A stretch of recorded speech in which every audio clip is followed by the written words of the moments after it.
Well, as we don't seem to disagree on much specifically, I figure I'll reiterate a few concepts.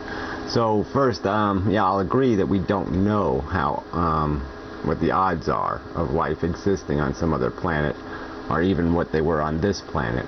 But we can say some general things about the fact that it's not easy. It doesn't happen all the time, and I think there's lots of evidence pointing to that fact.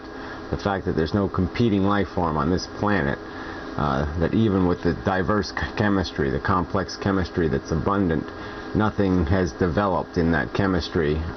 Some might argue that that's because the life that exists now would consume any competing life form.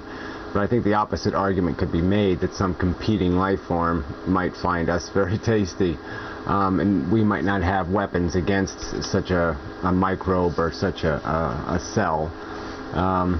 So I just think that that's an open question, but it's also, I'm just saying, when you put all the evidence together, the odds against us even acquiring our intelligence, and how rare it was that we actually did that, the fact that we acquired it before we could use it to its fullest potential, these are all things that evolution doesn't do commonly, or what we would presume it to do commonly.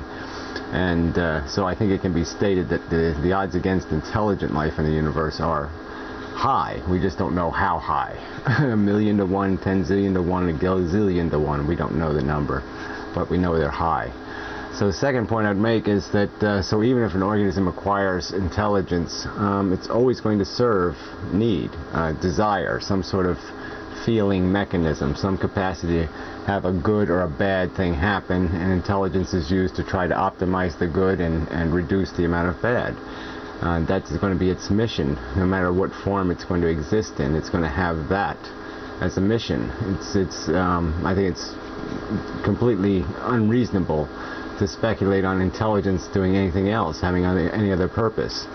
And then the real conundrum is, for any intelligent organism, is they're going to realize that, you know, there's no future. The only future is to serve some sort of built-in crude need generating device, some part of their biology that creates a necessity to serve an interest, to make that good thing happen rather than that bad thing happen.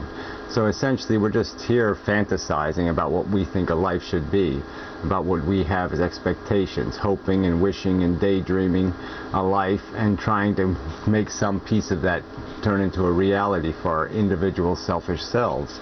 And I think a real intelligence, once intelligence gets to a certain point, it's going to crash into that brick wall of pointlessness, of futility, that we really are just entertaining silly little sentience, you know, and that it is just a silly little story, that the narrative that we run in our little brains that define whether we are going to be happy or sad, or pleased or displeased, comfortable or uncomfortable. So it's really not that complex, and I'm over time, so the end.